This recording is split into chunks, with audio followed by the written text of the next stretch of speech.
যে আপনার মালটা আমরা আরও করে দেবো, আমি সে দিয়ে দেবো। এখানে কোনো সেন্ট কেটে আমি করবো না। না, তোকে আশা লাগবে না, আমি দেখতেছি। ঠিক আছে ভাই, কি বলতেছেন? আটক করে দেবেন? আটক করার আমরা কেউ না। আপনি এই যে মানে কম ওজনের ওজন লেখা আছে 900, আবার আপনি বলছেন 700, এটা নিয়ে আসছেন।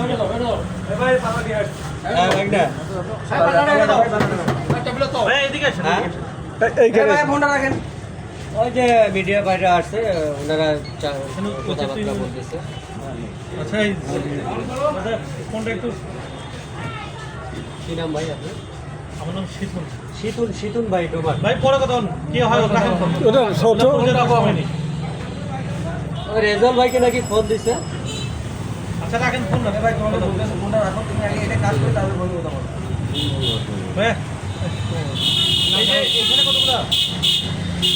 ভাই এখানে লেখা আছে আপনার 900 মিলি। 900 মিলি। হ্যাঁ, এই যে 900 মিলি ওজন দেন তো। তবে আপনার 740, 700, বিভিন্ন রকম। 740, 740, 740 লেখা আছে। 900 মিলি ওজন, 900 মিলি, আর ওজন হচ্ছে 740 গ্রাম। 740 গ্রাম। পার্থক্য কি হলো? পার্থক্য আছে। এখন শুনেন, আমি আপনাকে বলি, আপনি ব্যবসায়ী, আমি স্যার। আমি যখন আপনার আপনার কাছে বিক্রি করবো, আমি কিন্তু বলি দাদা শর্ট তেল আপনার লাগবে নাকি। আমি কিন্তু বলি না যে 1 লিটার, আমি বলি শর্ট তেল লাগবে নাকি। শর্ট তেল অর্থাৎ আপনার 900 মিলি লেখা আছে, 740 গ্রাম হবে। দোকানদার নিজেও বলে ওজন কতগুলো হবে, সেই জন্য আমি বলি। এই যে ব্যবসায়ীদের আপনি কি বলতেন যে এই যে 900 মিলি এখানে লেখা আছে আর 700 মিলি এখানে ওজনে পাওয়া গেল, আমি এটাই বলি। কি বলেন? বলি যে 900 মিলি লেখা আছে, আমি ডাইরেক্ট গিয়ে বলি শর্ট তেল। তাদের দোকানদার বুঝতে পারে যে এটা শর্ট তেল, অর্থাৎ হলো ওজনে কম। লেখা থাকবে আপনার 900 মিলি, ওজনের বেলায় হবে 740 কিংবা 50। এমআরপি দেওয়া আছে হলো 185 টাকা। এমআরপি 125 টাকা বেশি থাকতেই পারে। 185 টাকা যেগুলো তেল, মানে ভালো কোম্পানি, ভালো মানের তেল, ওজনে সঠিক, সেই তেলগুলোর এমআরপি কত থাকে? এত পেঁচার দরকার নেই। সেই তেলগুলোর এমআরপি কত থাকে? সেটা আপনার দেখান যে 198 টাকা এমআরপি, 195 টাকা উদাহরণ দিচ্ছি। আমার কথা শুনুন, এখানে কত এমএল আছে? কত এমএল? ভাই এক কথা, এটা 2 নাম্বার তেল। 2 নম্বর তেল আপনি বিক্রি করতে চাচ্ছেন কেন? আমার কথাটা বুঝতে পারছেন না? আমি যেটা আপনাকে বললাম যে এটা বেচাটা অন্যায়, আমিও স্বীকার করতেছি, কিন্তু আমি কোনো ভোগীচকি দিয়ে বিক্রি করি না। আমি লিগালি বলি যে এটা শর্ট তেল, ওজনে কম হবে, কিন্তু দোকানদার নেয়।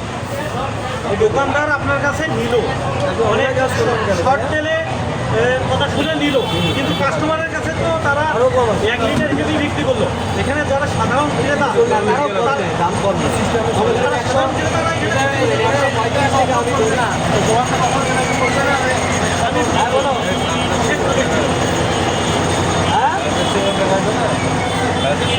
হ্যাঁ, সুজন ভাই সাংবাদিক আছে।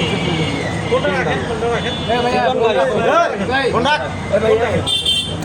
তো সেতুন ভাই ওটা মেলা ভাই আছে, সেতুন ভাই কোনো বিষয় না। মেলা লোক।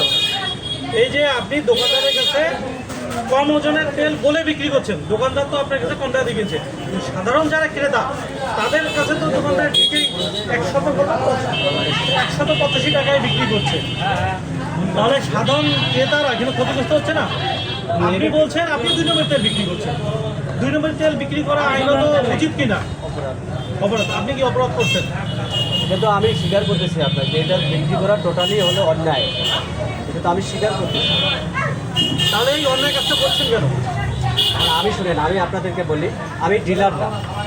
আমাকে এত প্রশ্ন করতেছেন, আমি প্রশ্নগুলোর আপনার উত্তর দিচ্ছি। আমি পেটে দিয়ে চাকরি করি, আমার আপনি ছোট তো সংসার। বলছেন আপনি তো বলছেন যে আপনি জানেন এখানে কম ওজন তেল বলে বিক্রি করতেছেন। আপনি বলছেন এটা অন্যায়, এর ওজন কম, আপনি বিক্রি করছেন সবকিছু জেনে, আপনি পেটের দায়ে বিক্রি করছেন। ঠিক তাই আছে। আপনি এই যে পেটের দায়ে তো মানুষ অনেক খারাপ কাজও করে, আচ্ছা, আরেকটা কথা খারাপ বলি কাজ করে শাস্তি পায় না। অবশ্যই। তো আপনিও তো সেম কাজ করছেন। আমি আরেকটা কথা বলি, এখন এটার বিক্রিটা আপনি অবশ্যই আপনার ভালো করে শুনবেন। এইখানে 185 টাকা মূল্য আছে। 185 টাকা কিন্তু কোনো দোকানদার বিক্রি করে না।